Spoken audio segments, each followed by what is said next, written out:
শীত চলে যাচ্ছে আর গরমের শুরু, আর সাথে যদি থাকে এই রকম সফেদার লস্যি, তাহলে এক চুমুকেই গ্লাস শেষ।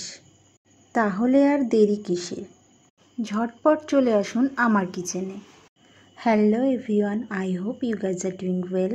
আমি আশা, আর আপনাদের আশা গোল্ডেন গ্রোতে স্বাগত জানাই। তাহলে চলুন শুরু করি আজকের রেসিপি। সবার প্রথম এখানে দুটো সবেদাকে আমি ছিলে নিয়েছি, আর এর যে ভেতরের দানাগুলো আছে সেগুলো এইভাবে বার করে দেব। এরই সাথে ভেতরের যে সাদা অংশটা আছে সেটাও বাদ দিয়ে দেব। এক গ্লাস লস্যির জন্য দুটো সবেদা যথেষ্ট।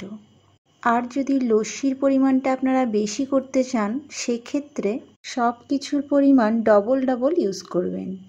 এক গ্লাস লস্যির জন্যে দুটো নিলাম, আর যদি 2 গ্লাস লস্যি করেন সেক্ষেত্রে 4টে নেবেন। এইভাবে ব্যালেন্সটা ঠিক রাখবেন। সফেদাগুলো একে একে জারের মধ্যে দিয়ে দিলাম।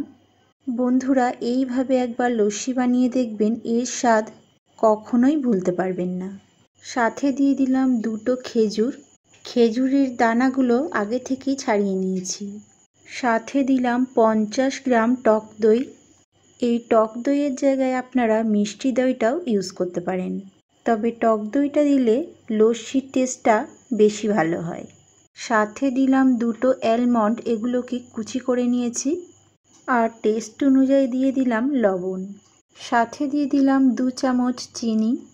চিনিটা আপনারা আপনাদের পছন্দ মতো দেবেন, কারণ পাকা সফেদা এমনিতেই মিষ্টি হয়, তাই যে যেমন মিষ্টি পছন্দ করবেন সেই হিসাবে দেবেন। এরই সাথে দিয়ে দিলাম ঠান্ডা দুধ।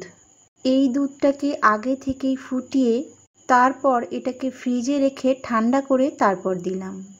এইবার এই সবগুলোকে খুব ভালো করে গ্রেট করে নেব। দেখুন, খুব ভালো করে গ্রেট করা হয়ে গিয়েছে। এবার এরই সাথে দিয়ে দিলাম 2 পিঞ্চ এলাচের গুঁড়ো। তারপর খুব ভালো করে মিক্স করে নেব।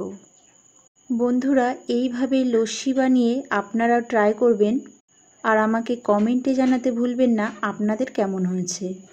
এইভাবে লস্যি আপনারা যে কোনো সময় বানাতে পারেন।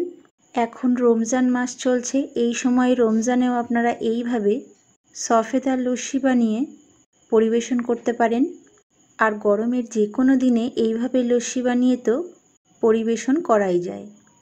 এছাড়াও সামনে হোলি আসছে, এই হোলিতেও আপনারা এইভাবে সফেদার লস্যি বানিয়ে সকলকে পরিবেশন করতে পারেন।